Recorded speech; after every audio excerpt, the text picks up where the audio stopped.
सियासी और अदालती मुहाज पर तहरीक इंसाफ के खिलाफ घेरा तंग होता जा रहा है और हुकूमत हर गुजरते दिन के साथ मजीद मजबूत होती जा रही है। गुज़िश्ता रोज़ 4 हाई कोर्ट्स में मुस्तकिल चीफ जस्टिस तैनात हुए, जिनमें इस्लामाबाद हाई कोर्ट भी शामिल है, जहां तहरीक इंसाफ की सख्त तनकीद और एतराज़ के बावजूद लाहौर हाई कोर्ट से ट्रांसफ़र होकर आने वाले जस्टिस सरफराज डोगर को मुस्तकिल चीफ जस्टिस मुकर्रर कर दिया गया। जब केस से चंद दिन पहले 27 जून को सुप्रीम कोर्ट ने मखसूस नशिस्तों के केस में अपना ही फैसला कलअदम करते हुए तहरीक इंसाफ को मखसूस नशिस्तों से महरूम कर दिया था।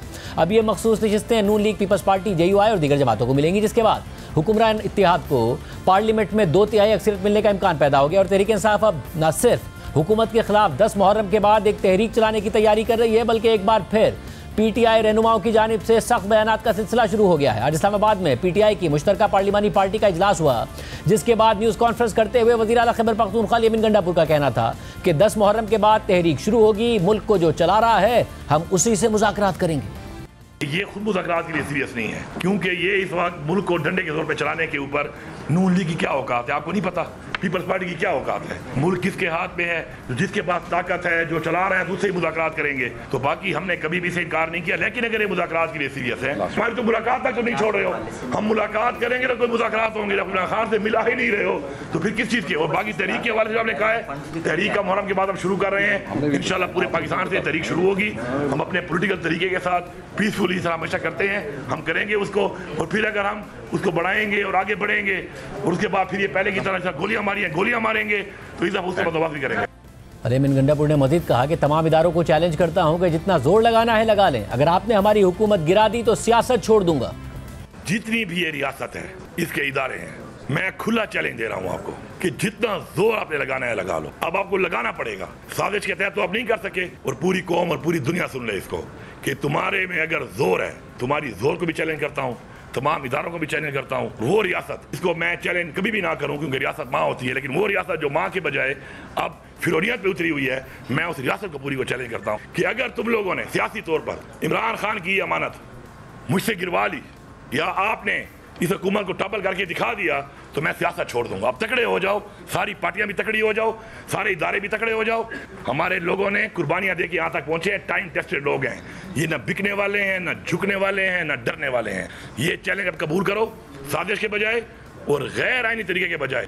चैलेंज है आपको, आपकी ताकत को चैलेंज है, आपकी फुरनियत को चैलेंज है कि आप ये हुकूमत टॉपल करके दिखाओ, मैं सियासत छोड़ दूंगा। लेकिन आप ये नहीं कर सकते क्योंकि आपकी इतनी औकात नहीं है। अब मैं ये लफ्ज़ इस्तेमाल कर रहा हूँ आपके लिए, आपकी इतनी औकात नहीं है। नुमाइंदा जियो न्यूज़ हैदर शराजी की खबर के मुताबिक JUI ने तहरीक इंसाफ को खैबर पख्तूनख्वा हुकूमत के खिलाफ तहरीक अदम एतमाद का हिस्सा ना बनने का यकीन दिला दिया है। इस हवाले से मौलाना फजलुर रहमान का पैगाम अडियाला जेल में इमरान खान तक पहुँचाया गया और ये पैगाम गुज़िश्ता रोज़ जेल में मुलाकात करने वाली इमरान खान की बहनों ने उन तक पहुँचाया। ज़राए के मुताबिक इमरान खान को पैगाम दिया गया कि मौलाना फजलुर रहमान से खैबर पख्तूनख्वा में इन हाउस तब्दीली के लिए रब्ता किया गया था, ताहम उन्होंने मना कर दिया। क्या हुकूमत वाकई ऐसा करने जा रही थी? क्या मालूमात है इस हवाले से? हमारे साथ राना सनाउल्लाह साहब मौजूद। राना साहब बहुत शुक्रिया हमें ज्वाइन करने के लिए। राना साहब, मौलाना ने मना कर दिया, क्या अप्रोच किया गया था उन्हें? खैबर पख्तूनख्वा में आप अदम एतमाद लाना चाहते थे, वहां भी तहरीक इंसाफ की हुकूमत गिराना चाहते थे? देखिए, मौलाना से इस बारे में कतई किसी ने कोई बात नहीं की, और जब बात नहीं की तो फिर उन्होंने किस बात से मना करना था। जो मुलाकात ये पिछले दिनों में वज़ीर आज़म ने मौलाना फजलुर रहमान साहब से की है, तो मैं उस मुलाकात में मौजूद था। तो वहाँ पे उनके बेटे के साथ जो हादसा पेश आया था उसके मतलब जो है वो वज़ीर आज़म साहब तशरीफ़ लेके गए थे, तो वहाँ पे कोई ऐसी बात नहीं हुई। और PTI की हुकूमत को और इमरान खान की अमानत को जितने अच्छे तरीके से जो है वो अली गंडापुर साहब जो है वो संभाले हुए हैं, तो उनसे छुड़ाने की ज़रूरत क्या है? उनके ख़िलाफ़ कोई अदम एतमाद लाने या उनकी हुकूमत को गिराने का कतई कोई इस किस्म का प्रोग्राम या इस किस्म की बात जो है वो हमारे ज़ेरे गौर भी नहीं है। साहब, फिर वो ये कह रहे हैं कि मुज़ाकरात के लिए सीरियस नहीं है हुकूमत, ये उनके साथ बैठकर गौहर खान साहब ने कहा, और ये कहा कि डंडे के ज़ोर पर मुल्क चलाना चाहते हैं। अली गंडापुर साहब ने ये बात की। तो 10 मुहर्रम के बाद फिर वो दोबारा सड़कों पर आने का इंदिया दे रहे हैं और वो कह रहे हैं पूरा हम रहेंगे, अगर हम पर गोली चली तो फिर उसके लिए भी हम तैयार होकर आएंगे। तो हुकूमत इन्हें अब कम अज़ कम एहतजाज करने देगी? देखें, अगर ये पुरअमन एहतजाज करेंगे और कानून को अपने हाथ में नहीं लेंगे तो बिल्कुल ये एहतजाज जो है वो उनका जमहूरी हक़ है। और जहाँ तक इस बात का तल्लुक़ है कि हुकूमत सीरियस नहीं है, तो इससे ज़्यादा और सीरियसनेस क्या हो सकती है कि पिछले 1 महीने में वज़ीर आज़म पाकिस्तान इनको 3 मरतबा on the floor of the house, और उसके बाद जिस दिन बजट पास हुआ है वो ख़ुद, हालांकि बजट पास हो गया था, कोई उनके ऊपर प्रेशर नहीं था, वो इनकी सीटों पे तशरीफ़ ले गए, इनके साथ हाल अहवाल किया और इनको कहा कि हमें बैठना चाहिए, हमें जो है वो गुफ्तगू करनी चाहिए, सियासी इश्यूज़ के ऊपर हिस्ब इक़्तिदार और हिस्ब इख्तलाफ का आपस में मिल बैठना, बात करना जो है वो पार्लिमानी जमहूरी सिस्टम की बुनियाद है, वो इसका खासा है, जिससे ये मुसलसल उस वक्त भी इनकारी थे जब इनकी हुकूमत थी और हम अपोजिशन में थे, आज भी यही इनकारी हैं, जबकि गवर्नमेंट जो है वो इनको बार बार इस बारे में जो है वो ऑफर मगर सब जरा तहरीक इंसाफ में लोग हैं, कल जो उनके असीर रहनुमा हैं शाह महमूद कुरैशी साहब समेत, उन्होंने तो सियासी लीडरशिप से मुज़ाकरात की बात की है, मिस्टर गौहर खान साहब भी बात करते हैं, मगर इमरान खान साहब मुसलसल यही बात कर रहे हैं। और जब ट्रंप से आर्मी चीफ की मुलाकात होती है उसके बाद वो ये कह रहे हैं कि साबित हो गया कि इस वक्त जिनके पास हुकूमत है, जिनके पास ताकत है, मैं मुज़ाकरात भी फिर उनसे ही करूँगा, मैं कठपुतलियों से क्यों मुज़ाकरात करूँ। नहीं तो ठीक है, फिर ये बाकी इल्ज़ामात हमारे ऊपर क्यों देते हैं। जो भी इनको मामला होता है वो कहते हैं कि जी देखें हमारे साथ ये कर दिया, देखें हमारे साथ वो कर दिया, हमारी मुलाकात नहीं होने दी, हमें जो है वो हमारे ख़िलाफ़ ये मुकदमा बना दिया, हमारे ख़िलाफ़ वो मुकदमा बना दिया। यानी फिर एक मौक़िफ़ इख्तियार करें ना, एक मौक़िफ़ पे रहें कि अगर हमारी औकात नहीं है या हमारी कोई ताकत नहीं है तो फिर जो है वो फिर इसी मौक़िफ़ पे रहें और ये करें बात, अगर ये बात इनकी हो सकती है। लेकिन मैं एक बात वाज़े कर दूं कि मुज़ाकरात जब भी होने हैं वो पॉलिटिकल गवर्नमेंट से होने हैं, पॉलिटिकल पार्टी से होने हैं और पॉलिटिकल लीडरशिप के दरमियान होने हैं।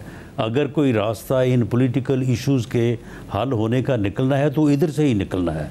बाकी अगर इनकी ये कोशिश है, ये शुरू से जो है वो इस्टेब्लिशमेंट की सियासत करते रहे हैं, इस्टेब्लिशमेंट के साथ ही मुज़ाकरात करते रहे हैं, इस्टेब्लिशमेंट की इमा पे और मदद से ये 18 में बरसे इक़्तिदार आए थे और अब ये दोबारा चाहते हैं कि इस्टेब्लिशमेंट जो है वो दोबारा इनको कंधों पे उठाए और इनको जो है वो इस मुल्क के ऊपर जो है वो हुक्मरान बनाए।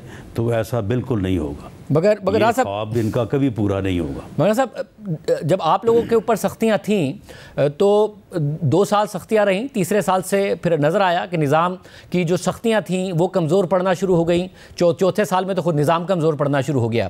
तहरीक इंसाफ पर अब 3 साल हो गए सख्तियों को, आपको लगता है ये सस्टेनेबल है? इमरान खान साहब एक लंबे अरसे से जेल में हैं, ज़ाहिर है हुकूमत मजबूत ही या रियासती इदारे भी मजबूत ही होते नज़र आ रहे हैं, जुडिशल कैप्चर का मुसलसल इल्ज़ाम लग रहा है, जिस तरीके से तब्दीलियाँ हो रही हैं, मगर ये सस्टेनेबल है कि लॉन्ग रन में इन पर ये सख्तियां जारी रहें जब आप लोगों पर नहीं जारी रह सकी थी? नहीं, देखें शाहजेब, ये जो सख्तियां या जिस हाल को ये पहुंचे हैं तो ये इनके अपने फैसले हैं, ये इनका अपना तर्ज सियासत है। आप मुझे बताएं कि अगर इनके ख़िलाफ़ जब अदम एतमाद हुआ था उस वक्त ये पार्लियामेंट से ना भागते तो वो हुकूमत जो हमारी 16 माह चली है, हो सकता है उसका 16 हफ्ते चलना भी जो है वो मुश्किल हो जाता। अगर ये अपनी सूबाई हुकूमतें ना तोड़ते, अगर ये अपनी जो है वो सूबाई असम्बलियाँ ना तोड़ते तो शायद 9 मई ना होता। अगर 9 मई ना होता तो शायद ये बाद में जो सब कुछ हुआ है वो ना होता। तो ये ख़ुद इनके फ़ैसले हैं जिन्होंने इनको इस अंजाम तक पहुँचाया है। अब तो ऐसा कुछ नहीं करे ना। तहरीक इन्होंने शुरू की थी, वो अगर ये ना करते या उस रात जब 25 और 26 की दरमियानी रात जब इनको कहा गया था कि आप डी चौक आने की बजाय संगजानी जाके बैठ जाएं, आपके साथ जो है वो मुज़ाकरात शुरू हो जाते हैं, तो शायद अगर ये बात मान लेते तो इनके साथ संजीदा मुज़ाकरात जो है वो शुरू हो जाते। ये सब इनके अपने फैसले हैं। सब तो नवंबर को भी गैर सियासी लोग हैं, मगर अब तो राज साहब नवंबर को भी तकरीबन 8 माह हो गए ना, तो अब क्या नवंबर वाले वाक़े के बाद तो ऐसा कुछ नहीं हुआ, तो अब वो ऐसा क्या कर रहे हैं कि सख्तियां जारी हैं और क्या ऐसा क्या ना करें कि जिसकी वजह से सख्तियां ना हो? देखिए, ये पार्लिमानी जमहूरी सिस्टम में आप मुझे बताएं कि ये कभी हो सकता है कि हिस्ब इक़्तिदार और हिस्ब इख्तलाफ जो है वो आपस में ना मिल बैठें, आपस में इश्यूज़ को डिस्कस ना कर सकें, जबकि इस सिस्टम में कहा जाता है कि हिस्ब इक़्तिदार और हिस्ब इख्तलाफ गाड़ी के दो पहिए हैं, इनके बगैर गाड़ी जो है वो चल नहीं सकती। इन्होंने 4 साल जो है वो गाड़ी को एक ही पहिए पे चलाने की कोशिश की। अब भी जो है वो इनका जो है वो रवैया यही है। वज़ीर आज़म ने इनको 3 मरतबा, बल्कि इनको यहाँ तक कहा कि आपको मेरे पास आने की ज़रूरत नहीं है, आप स्पीकर चैम्बर में रोज़ जाते हैं, वहाँ पे चाय पीते हैं, तो आप जिस दिन कभी वहाँ पे जाएं तो मुझे कहें, मैं वहाँ पे आ जाता हूँ।